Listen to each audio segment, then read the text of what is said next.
Boa noite, queridos. Estamos aqui mais uma vez juntos para meditar na palavra do Senhor, para orarmos juntos ao nosso Deus e pedir que Ele então nos abençoe. Quero que você me acompanhe na leitura da segunda carta de Paulo aos Tessalonicenses, no capítulo 3, 2 Tessalonicenses 3. Nós vamos ler os versículos de 13 a 18.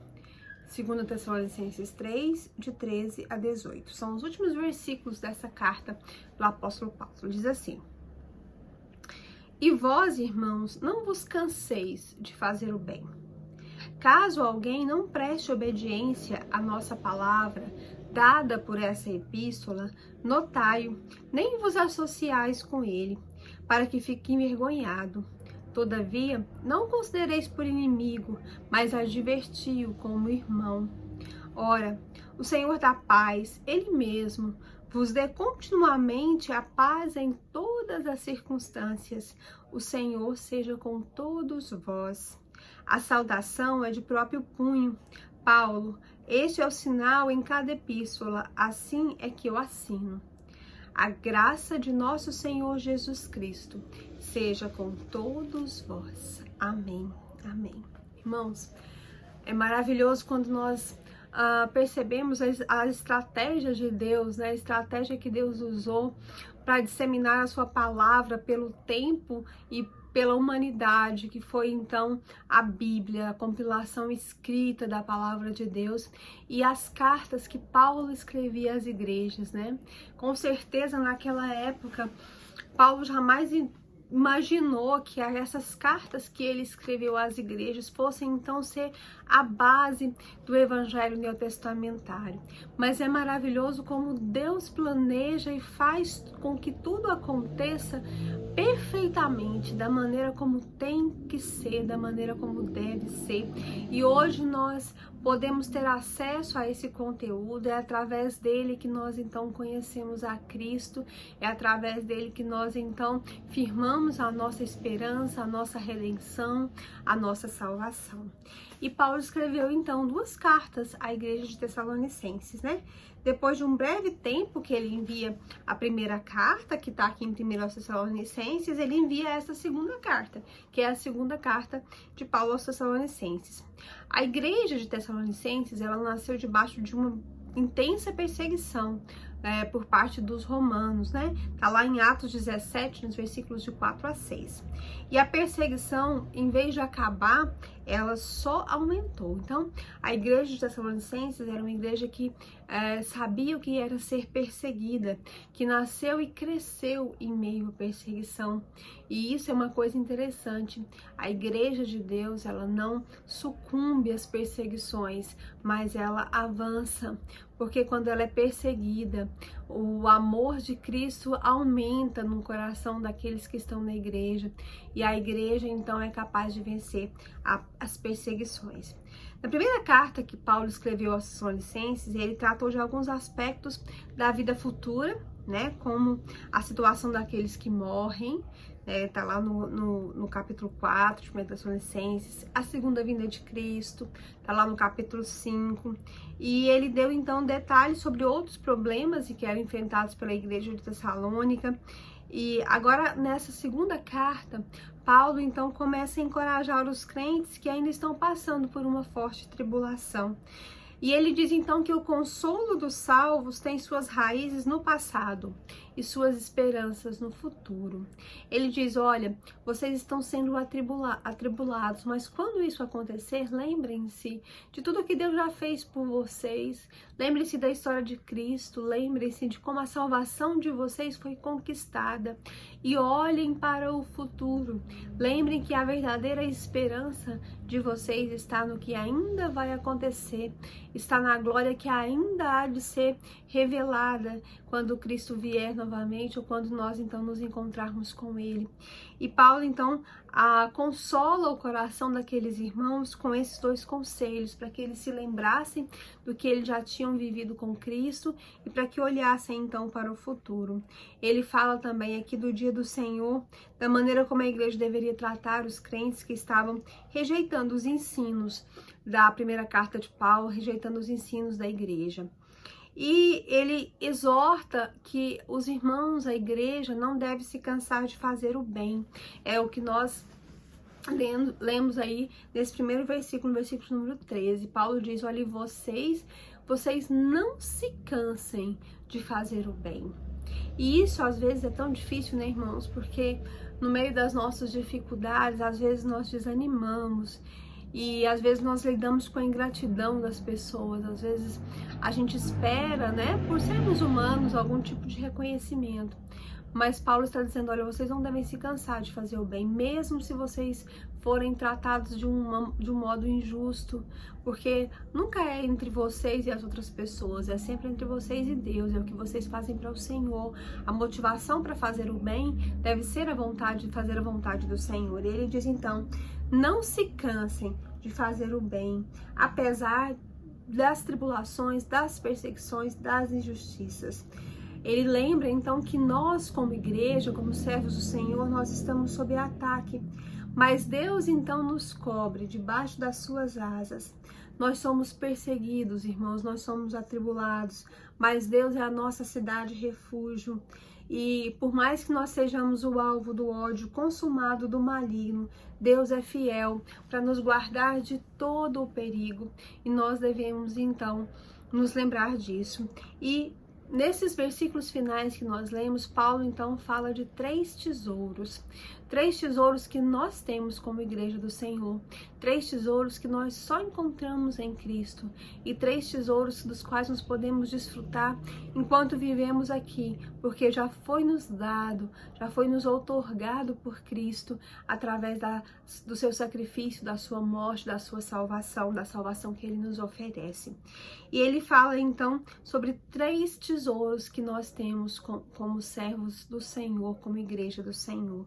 Primeiro, a paz, né? Lá no versículo 16 ele diz, olha, e o Deus da paz, o Senhor mesmo, que é o Senhor da paz, vos dê paz em todas as circunstâncias. Ele não diz, olha, que vocês fiquem em paz quando vocês estiverem felizes ou quando não estiverem sendo perseguidos. Não, ele diz que o Senhor vos dê paz em todas as circunstâncias. E isso só é possível porque Jesus é o Senhor da paz. Mais do que isso, Ele é a nossa paz. Ele nos dá a paz e essa paz o mundo não pode dar e não pode tirar. Jesus disse isso, deixo-vos a minha paz vos dou. Eu não a dou como o mundo a dá. Não se turbe o vosso coração, nem fiquem com medo, porque eu é que estou dando essa paz para vocês. Eu sou a paz. E essa paz o mundo não pode dar nem tirar. Essa paz, então, ela guarda o nosso coração, ela guarda a nossa mente de qualquer ansiedade, é o que Paulo fala lá na carta aos Filipenses. E a paz de Deus, que excede todo o entendimento, guardará os vossos corações e as vossas mentes em Cristo Jesus. E essa paz, então, excede todo o entendimento. Essa paz reina em todas as circunstâncias. Irmãos, o mundo está atolado de problemas e de ansiedade. Reina entre as pessoas a absoluta falta de paz. As pessoas se sentem sempre culpadas, sempre infelizes, sempre angustiadas. Mas nós, como cristãos, nós temos a paz que excede todo o entendimento. A certeza não de que tudo sairá perfeito, mas de que o Senhor está fazendo tudo conforme a vontade dEle e que todas as coisas cooperam para o nosso bem, quando nós então amamos o Senhor e dispomos a nossa vida para a sua obra, para o seu trabalho. E essa é a paz que excede todo entendimento. E é o primeiro tesouro que nós temos e que Paulo fala aqui nesses últimos versículos, que nós devemos nos apossar da paz de Cristo, da paz dada pelo nosso Deus. Depois ele fala da comunhão, que é um outro tesouro que nós temos como igreja, como servos do Senhor, e do qual nós já podemos nos apossar. Ele diz que, depois dele falar que Jesus é o Senhor da paz, e mencionar que Jesus nos concede, então, essa paz em todas as circunstâncias, ele fala da comunhão que nós temos com Ele, com Cristo. Ele diz que nós temos não apenas a paz de Cristo em nós, mas o Senhor da paz está conosco. Ele habita em nós, Ele está conosco. Não importa se nós passamos por lutas, não importa se nós passamos por vales, por aflições, o Senhor da paz está conosco. Ele não nos abandona em nenhuma circunstância, Ele nunca nos desampara. A nossa comunhão com Ele é plena, é abundante e é eterna. Quando o salmista fala sobre a companhia de Deus, a presença de Deus, ele diz que o nosso Deus, que é o guarda de Israel, guarda a nossa entrada, guarda a nossa saída. Ele não dorme, ele não cochila. Ele diz então que nós estamos guardados, vigiados, amparados em todo o tempo. E Paulo está dizendo isso aqui: olha, o Deus da paz, aquele que um dia deu a sua vida por vocês, ele está com vocês o tempo todo, vocês têm comunhão. Irmãos, nós temos o Espírito Santo em nós, Cristo está conosco, e isso são os motivos pelos quais nós podemos andar vitoriosamente, marchar vitoriosamente no meio das nossas tribulações, no meio das nossas dificuldades. E o último tesouro do qual Paulo fala aqui, que nós já podemos tomar posse dele e já podemos então viver desfrutando dele como servos do Senhor, é a graça de Cristo. Ele diz: a graça de Cristo sejam com todos vocês. Ele diz que a graça de Cristo, que o favor imenso que Cristo então dispensou àqueles que não merecem, que somos nós. E ele diz então que essa graça é que nos salvou, por essa graça nós fomos salvos, e por meio dessa graça nós temos livre acesso a Deus. Nós entramos agora na presença de Deus pela porta, nós podemos nos aproximar dele e chegar confiadamente perante o trono da graça, a fim de encontrar então misericórdia, a fim de encontrar então a graça de Cristo. Foi a graça de Cristo que nos fez filhos e herdeiros. E pela graça de Cristo nós vamos triunfar e nós vamos chegar à glória, que é o fim da nossa jornada aqui. Nós fomos salvos, fomos justificados, a obra que Cristo fez em nós de transformação, de justificação, de conversão, e Ele nos salvou do pecado, da morte, e agora Ele então está trabalhando na nossa santificação. Ele faz em nós uma obra de santificação todos os dias, para que a obra se complete e nós sejamos então glorificados quando estivermos com Ele. Irmãos, a graça de Cristo é o motivo pelo qual nós continuamos aqui vivendo, lutando e vencendo. Nós fomos comprados pela graça de Cristo. Cristo não tem graça, Ele é a própria graça. Não existe nenhuma outra criatura ou circunstância onde nós possamos dizer que houve graça como o real significado da palavra. Somente Cristo é a graça, Ele é a própria graça, porque Ele um dia deu a sua vida em nosso favor e Ele nos oferece a graça dele. Como servos do Senhor, nós podemos então ter paz em toda e qualquer circunstância. Nós podemos desfrutar da graça de Cristo e nós podemos desfrutar da comunhão que nós temos com Ele. Isso sim são tesouros de verdade. Não o que o mundo nos oferece, não as coisas que passam, mas esses são os verdadeiros tesouros daqueles que servem a Deus. Amém? Que o Senhor seja louvado por isso, pela sua tão grande obra, pelo seu amor para conosco. Vamos orar nesse instante, vamos pedir ao Senhor então que nos abençoe. Nós temos alguns pedidos de oração, Continua orando pelos enfermos.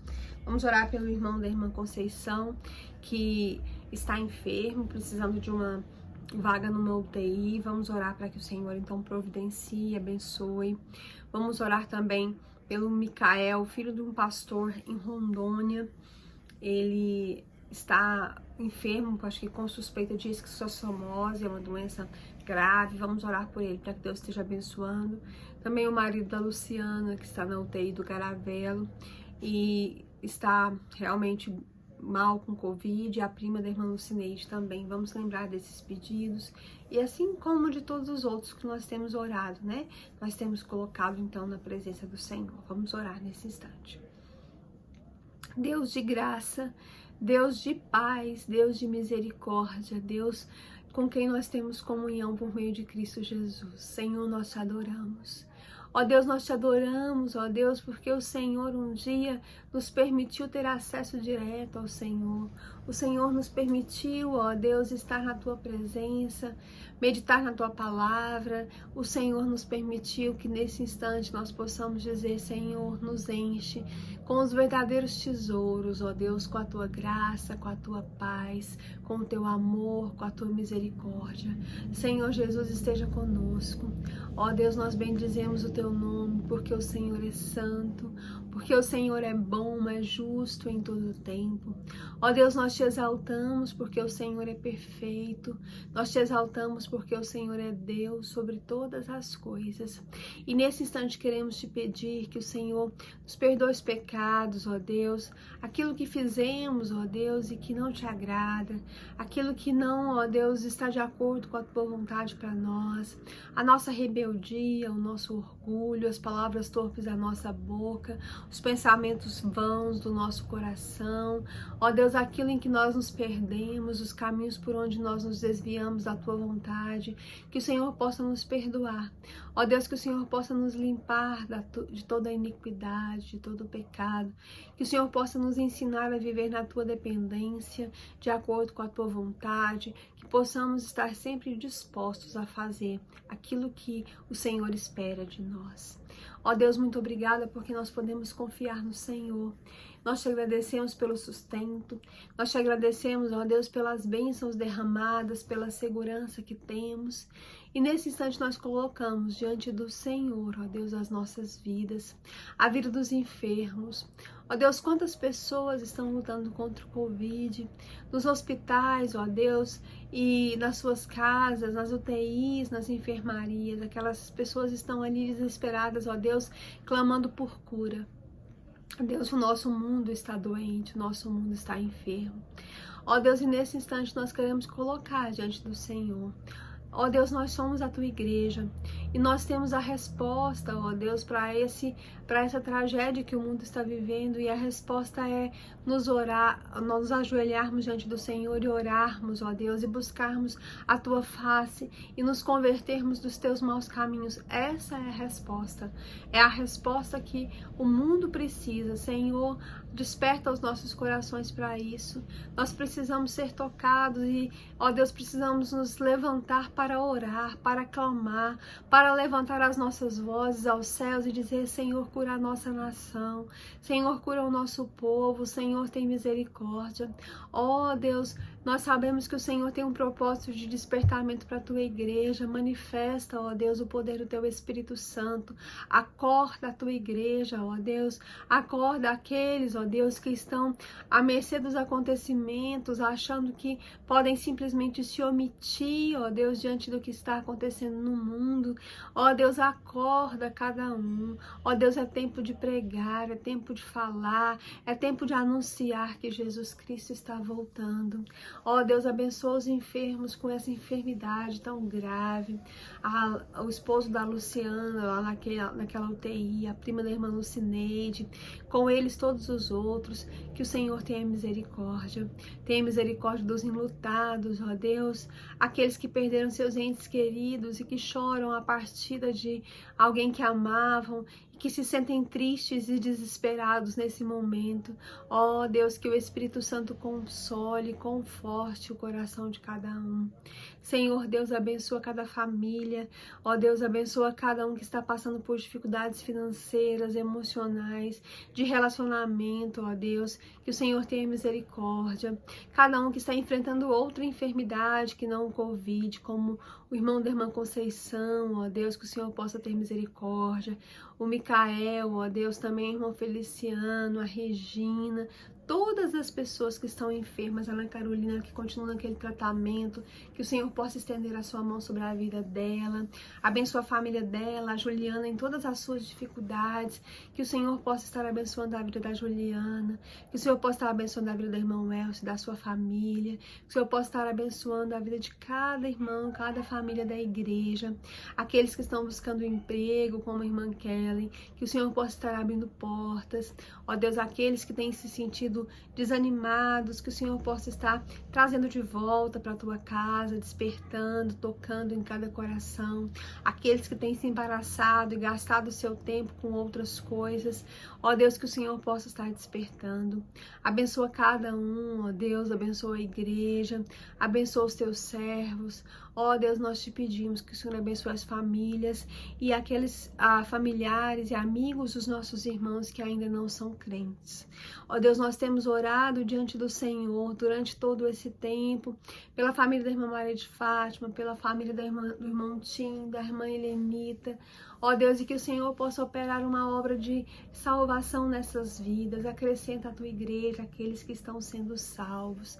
Tem misericórdia, Senhor, das famílias, dos esposos, das nossas irmãs, das nossas crianças, dos nossos adolescentes. Ó Deus, cuida de cada um. Ó Deus, abençoa, transforma. Ó Deus, que nós possamos ser vitoriosos com as nossas orações diante do Senhor. Ó Deus, que nós possamos ver almas se rendendo aos teus pés. Senhor, nesse instante também te peço, ó Deus, por aqueles que nesse instante colocaram diante do Senhor as suas vidas e disseram: Senhor, eu preciso desse milagre, seja ele qual for. Ó Deus, nós dependemos do Senhor e precisamos da tua graça. Então, olha para cada um de nós. Ó Deus, cura os nossos corações, cura emocionalmente, cura espiritualmente, cura fisicamente. Ó Deus, avança com o teu poder, com o poder do teu Espírito Santo. Nós te pedimos pelas famílias que têm nos assistido e que têm orado e que têm clamado a tua graça. A família, ó Deus, da Sueli, da Cidinha, do Rosiron, da irmã Miriam Genu, do Giovanni, da Laura, da Albiana, cada família da igreja. Ó Deus, os enfermos, os idosos, abençoa cada um. O Senhor sabe das nossas dificuldades, o Senhor sabe aquilo que, ó Deus, que precisamos, e o Senhor sabe, ó Deus, aquilo que nós não temos, ó Deus, como fazer, e o Senhor pode então fazer por nós. Abençoa cada um. Toca, ó Deus, nas nossas vidas, segura as nossas mãos e nos abençoa a vencer, a viver triunfantemente com o Senhor. Muito obrigada pela cirurgia da Ana Luísa, filha da Adriana, que correu tudo bem. Continua abençoando ela na sua recuperação. Abençoa também a saúde da minha avó e cada enfermo, cada pessoa, ó Deus, que eu não me lembrei ou às vezes eu não sei, mas o Senhor sabe. Então abençoa e restaura. Nós te agradecemos no nome de Jesus. Amém. Amém.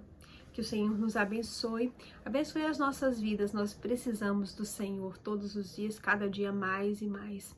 Amanhã a Carol estará com os irmãos aqui às 20 horas. Sábado eu estarei novamente. Domingo, nossos cultos, a EBD 9 da manhã.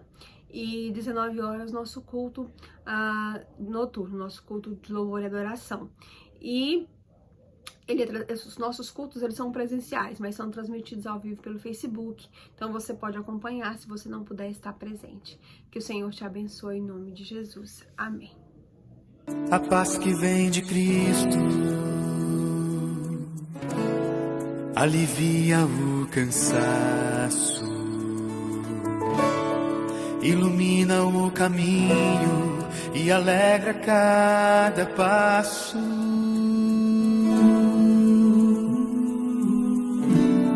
Essa paz restaura o sono e afasta a ansiedade. Traz à alma segurança, traz à vida liberdade.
fé que nos sustenta